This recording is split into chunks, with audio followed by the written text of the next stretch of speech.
Welcome to Burning of the Midnight Lamp, where we are dissecting music history, album by album, track by track. And today we are dissecting the sixth track on The Next Day, an album by David Bowie. The song is called Valentine's Day. And let's just go ahead and have a listen.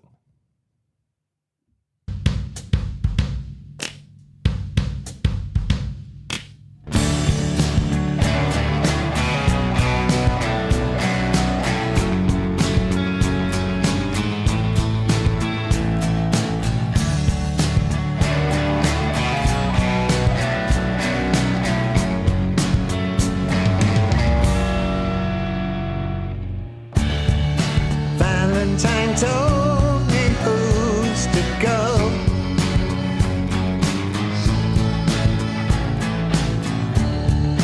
Feelings he's treasured most of all. The teachers and the football star. It's in his tiny face. It's in his scrawny hand. Valentine told him so. He's got something to say. It's Valentine's Day. The rhythm of the crowd. Teddy and Judy down.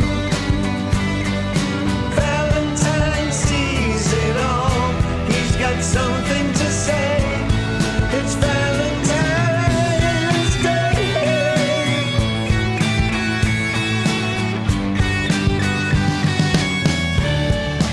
Valentine told me how he feels.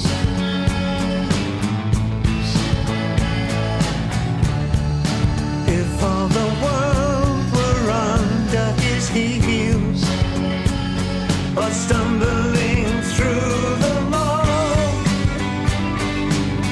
it's in his tiny face. It's in his scrawny hand. Valentine knows it all. He's got something to say. It's Valentine's Day.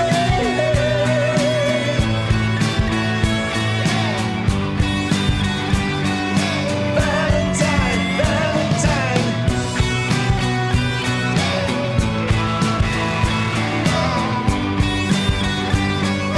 Valentine, Valentine. It's in his scrawny hand. It's in his icy heart. It's happening today. Valentine, Valentine.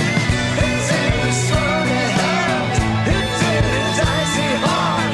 It's happening today. Valentine, Valentine.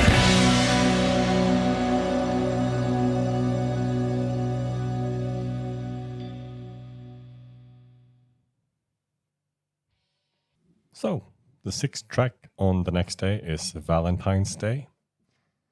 Musically, a very uplifting song. Lyrically, a very dark song. Yeah, it's it had to be Bowie that can write a song called Valentine's Day, and it's not romantic at all. Oh, well, it is probably as far away from that as we can get, I guess. And it's a short song. I think it's the shortest on the album. No, No. Okay. it is almost. It's 4 seconds longer than Dirty Boys. Oh. Which should have been longer. Yes. No, this has a perfect length, I would say. It has a nice ending and yeah, a great ending as well. I like the outro here. Yeah.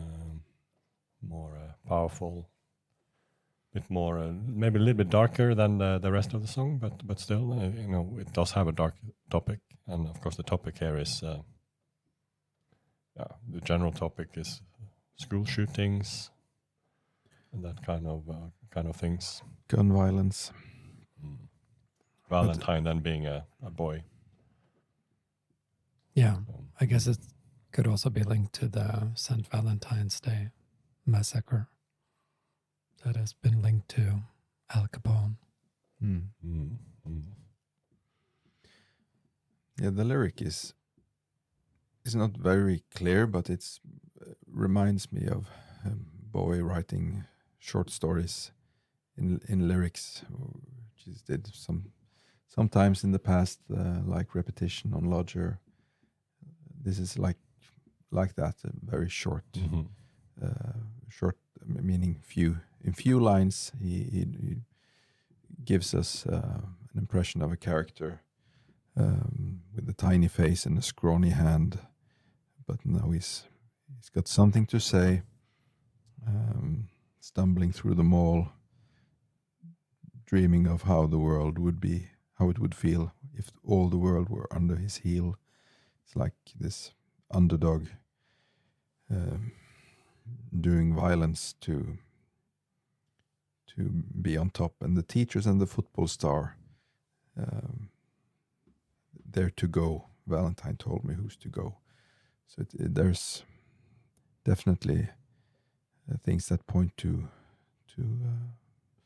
America's horrible experiences with school shootings in the last 25 years. I mean, it doesn't explicitly depict school shooting, but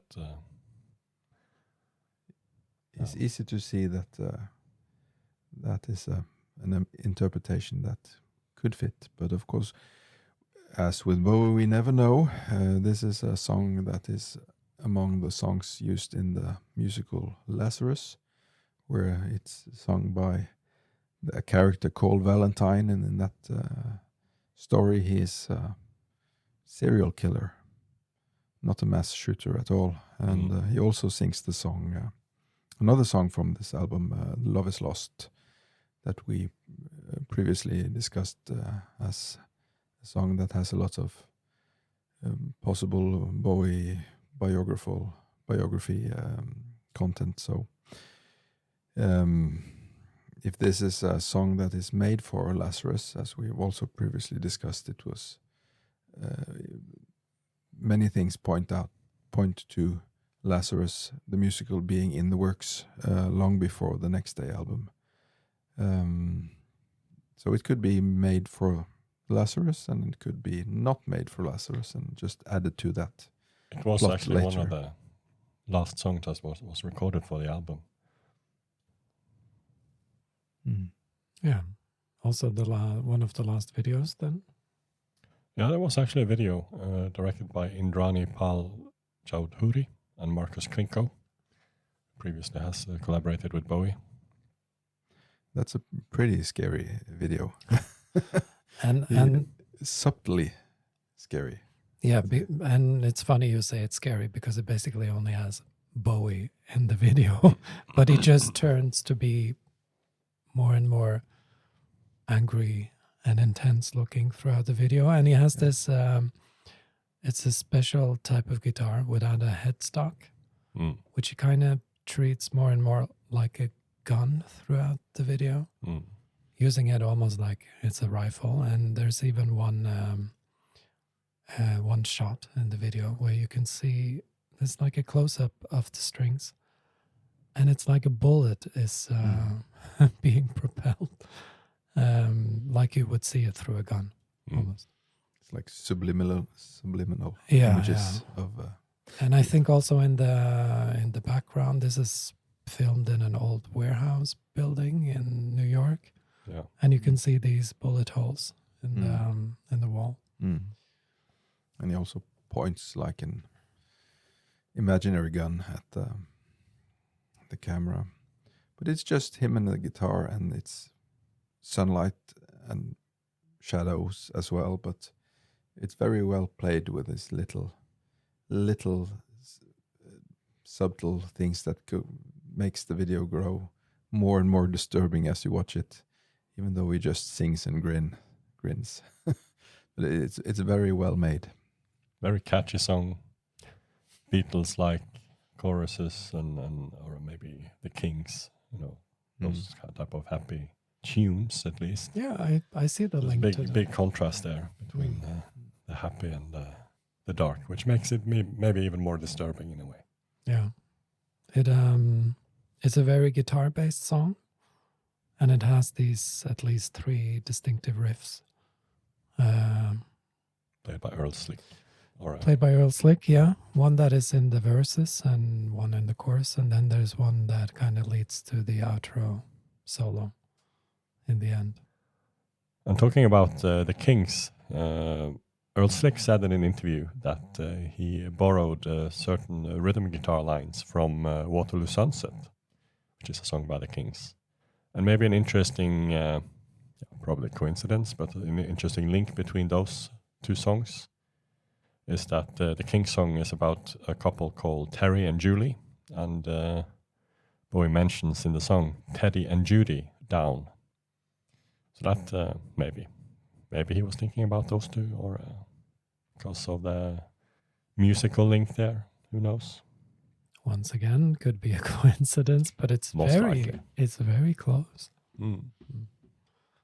Since we mentioned the Kings, we can also mention a Norwegian band, which is almost like the Norwegian version of the Kings, called De Lillos, because they have a similar riff. And it's one of the most popular songs called Neste Sommer. Next summer. Yeah. Mm. So you could go check them out and see if you understand anything. At least musically, it is not too different. A Norwegian cousin. Another song of Norway. And he could have made a different happy lyric and a happy video and put this out as the lead single. I'm sure it would have been a hit, but it wouldn't have been very Bowie-like. It's not a very Bowie-like song in a sense, but he didn't make many songs that sounded like this. Not in the late. It's more like a glam rock. It's an abandoned style of his. In a way, it is. Mm. Still great that he returned to it. Talking about three riffs, Bowie also described the song in 3 words, and those 3 words were isolation, revenge, and osmosis.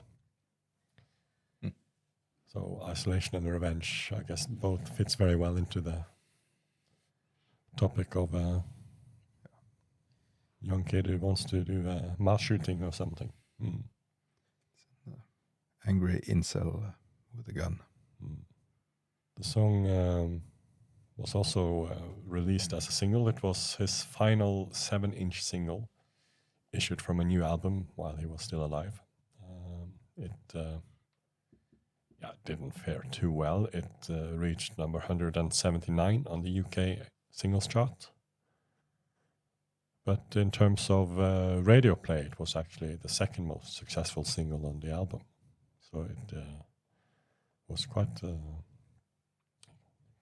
much played on radio, especially in the UK. And it has also been covered.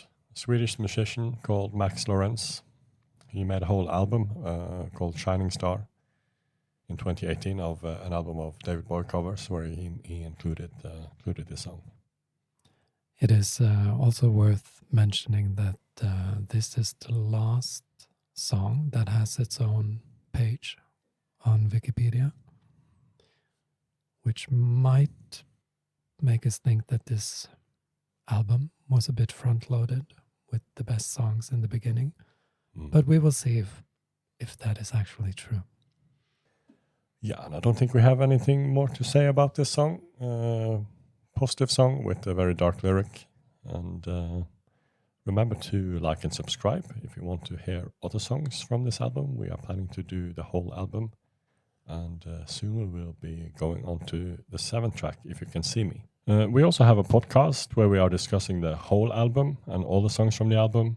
And on top of that, we have a Patreon channel where we have published the whole podcast in film, where you can also join us on listening to the whole album. And also maybe some bonus things and other artists in the future. My name is Foda. My name is Trond. And my name is Chris. And by that, we say goodbye. Goodbye.